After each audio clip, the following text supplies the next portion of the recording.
Down to the 37th verse, and it reads, I'll be coming from the King James Version. And David said unto Saul, let no man's heart fail because of him. Thy servant will go and fight this Philistine. And Saul said to David, thou art not able to go against this Philistine to fight with him, for thou art but a youth, but he a man of war from his youth. But David said unto Saul, thy servant kept his father's sheep, and there came a lion and a bear, and took a lamb from out of the flock. And I went out after him, and I smote him, and delivered it out of his mouth. And when he arose against me, I caught him by his beard. Oh, and I smote him, and slew him. Thy servant slew both the lion and the bear. And this uncircumcised Philistine shall as one of them sin that have defiled the armies of the living God. Somebody say amen. You may be seated. We all know the story of David. David, a young shepherd boy of Jesse's, who tended his sheep. David was blessed even from a youth.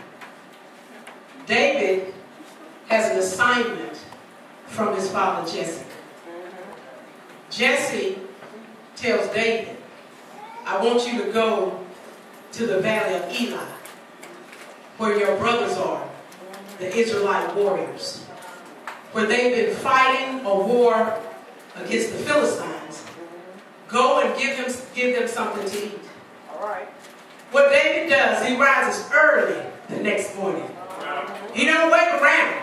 All right. He rises early the next morning, and he goes to the valley of Elah to give his brothers some food. As he approaches his brothers, he sees them, he sees the army, and he begins to talk to his brothers and the army.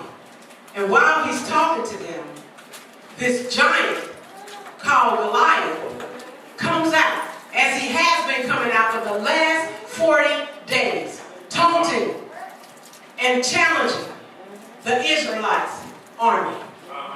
So David, he looks around and he says, who is this uncircumcised Philistine? And that thing jumped out at me, because when he said that, I'm thinking, it's got to be something why David says, who is this? He says it in a way that you don't even have a right to talk. You don't even have a right to be going against God's army.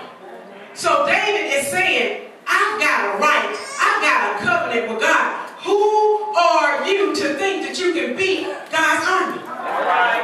All right. So David looks at the men like, what will I get? All right. What will a man get if he take him out?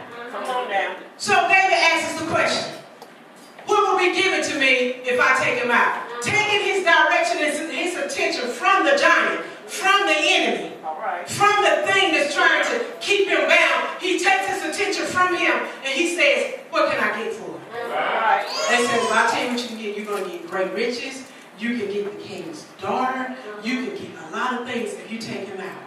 David said, oh man, really? David's brothers come, the warriors, the ones who have fought for Saul for many, many battles, the one who knows what it is to win, who knows what it is to have killed others. But they come to David and say, look, David, go, listen, you can't fight Goliath. Goliath has been fighting armies and wars since his youth. You are nothing but a youth. You cannot win against Goliath.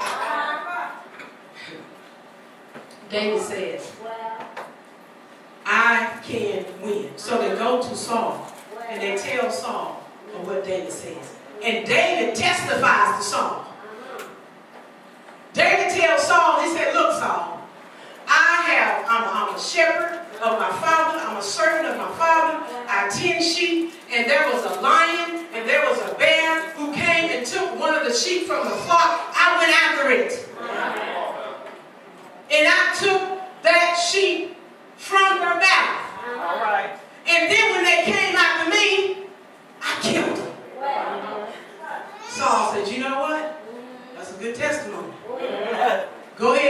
David. I believe you can beat him. All right. So he gives Saul his armor. He puts David on a big old helmet. He gives David his shield. He gives David his rod. But David said, you know, I can't fight like this. How many know when you're going up against the enemy and you get ready to go into the enemy's camp, you got to do it your way. You got to do it the way God told you to do it. Because if I roll up in the camp trying to be like Donald, he whooped his head. I can't do it like that. I got to do it my way. So David said, you know what? I can't do it like this. David went and he got him 5 smooth rocks. All right. And he had his sling. Yes. David said, this is good for me. And here comes Goliath out again.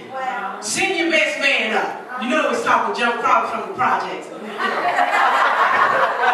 You know they know how to talk junk. Come on, send your best man out. The giant is standing 9 foot tall. This is a challenge from the Israelites because when they seen the giant coming, they ran back in the valley.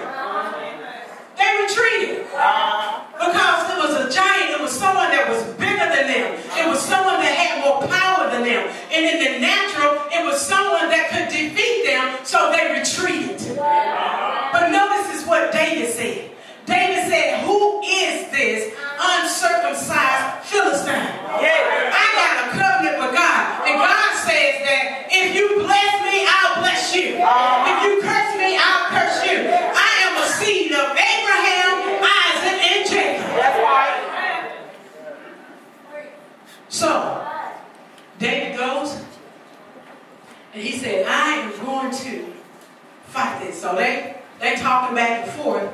And so when David approaches the giant looks at him, Goliath, and says, with contempt. You ever look down on somebody with contempt? Goliath said, am I a dog? Y'all gonna send this little boy to fight against me? Who is this little boy? He told David, he said, David, I'm gonna kill you. I'm gonna kill you and I'm gonna feed your body to the birds of the air and to the captives. I'm gonna feed your body to the animals. That's what I'm gonna do for you. And then David said, okay, you come to me with your shield and your sword. But I come to you in the name of the Lord of hosts. I come to you in the name of God. So I'm going to fight you. I want to tell you that there are 3 things that you need to look for. All right. How many know we have giants in our lives? Amen. We have challenges in our lives. Amen. We're in a challenge right now. All right. You need to know when you're going through a challenge what you need to defeat the enemy. You need to know where your battleground is, and you need to know what fight time is. And you need to know your weapons of warfare. Now, one thing when you're going into a challenge, one thing you need to know is there are going to be naysayers. That's right. Oh, yes. There are going to be people like the Israelite army and David's own brothers that told David, you can't win. David's brothers was warriors. Some people will tell you, you can't do it because I haven't done it. If they think they haven't done it, they feel like you cannot do it. But you need to know who you are, and you need to know whose you are. I don't care who's done it, who haven't done it. If God says that I'm more than a conqueror, guess what? I'm more than a conqueror. So you need to let the naysayers know, I don't know about you, and I don't know who was with you when you went up for your challenge, when you went up for your fight, but God is with me. He said he'll never leave me nor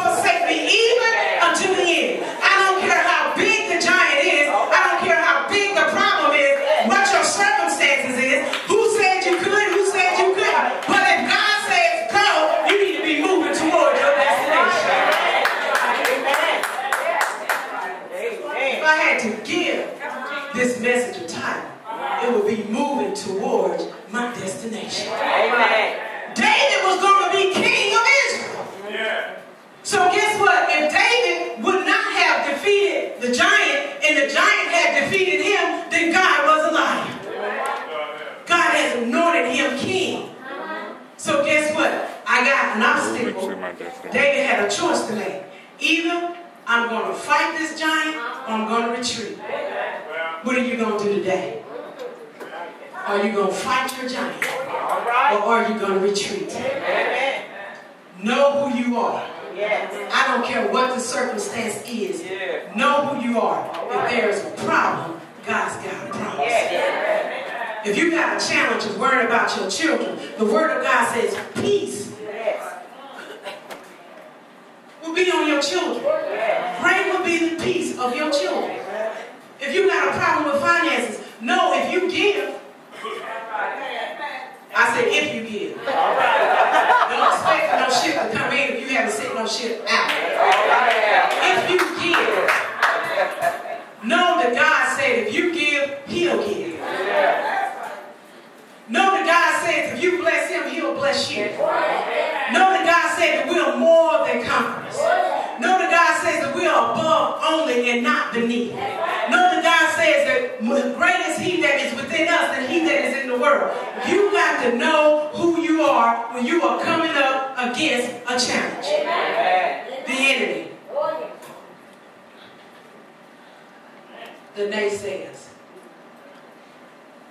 I'm going to give you an example of a naysayer.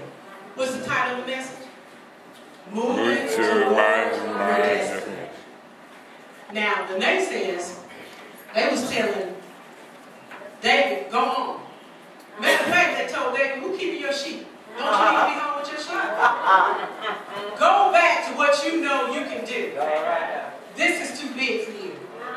Now, remember when Jesus was getting ready to go to the cross? And when he was getting ready to go to the cross, now Peter was his boy. Peter cussed a little bit, but that was all right. Peter was his boy. But when the army came to get Jesus, to take him to be nailed to the cross, Peter pulled out his sword and he cut one of the Roman soldiers' ear off. Jesus said, Peter, you don't even know what spirit you're in. He called him a devil. He said, get thee behind me, Satan. That is the same attitude that you need to take towards things people is trying to stop you from moving towards your destiny. Me and you, we good. We friends and all this, but you can't stop me from doing what God told me to do. I got to do what God told me to do. Because how do you know if Peter would have stopped Jesus, he would have never died. If he would have, listen, he would have never been put on a cross. He would have never died. And if he never died, he would have never rose. And how do you know there's victory in his resurrection? And because he died, you can live. You can defeat any enemy according to the Word of God. Amen? The second thing you have to do is recognize the giant, the enemy, for who it is. Some folks like to play with the enemy, like Samson. Come on, Delilah. She said, tell me your secret. Tell me your secrets. So he messed around and fooled her. She's straight, trying to get him hemmed up. Now his mama done told him, you don't need that girl. Why can't you find somebody in your own religion? Why you got to go outside of who God said you need to be with? You know we do the same thing. I gotta have him. I gotta have her. But like Samson, we play. And see, and then you open up your heart out and they get you before you get them. And that's what he did. He messed around and told her the truth. And he was messed up. You got to recognize the enemy for who they are. The enemy will come in all different shapes, all different colors, all different packages. If you don't realize the enemy for who it is, and one thing about God, God will reveal it to you. But some of us, we like to just sweep stuff under the rug. God saying, you know that ain't the one for you. That's right. You know, popped you upside your head. You say, oh, well, he, Lord, he was angry. We're going to hide that. We're going to let that go. God said it's not your season for this guy. He has no income. He has no way of supporting you. He has no way of taking care of you. And you say, well, God will sweep that under the rug. Because he would if he had a job. He would do it. So we keep repainting over somebody's true color. I'm going to paint him this way because that's the way I want him to be. The devil is a liar. Recognize the devil or the enemy or someone or something that may not be the devil or the enemy, but it's just not for you. It's not your season for that. And then the last thing is you need to encourage yourself. I said David testified. David testified. He said that God, he saved me. He gave me strength to kill the lion and the bear. And then the lion and the bear came against me and I killed the lion and the bear. And if God did it for me one time, he'll do it for me again. How many know if God healed you one time, he'll heal you again? If God raised you up one time, he'll raise you up again. He said, I am the same yesterday, today, and forever. God never changes. He said, I am a God that changes not. God is almighty. He said, I can do anything but fail. We need to know who God is. The same way you need to recognize who the enemy is, we need to know who God is so we can keep moving towards our destination. Because when you recognize who God is, encourage yourself, and move towards what God wants you to do, you're going to meet your destination. One more example and we're done. When you encourage yourself, one thing you have to do is stay focused on Christ.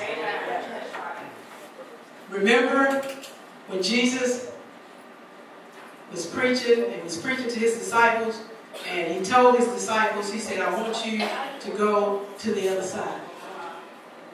But he didn't tell them that they was going to experience a storm. So they went in the boat and they began to go on the other side.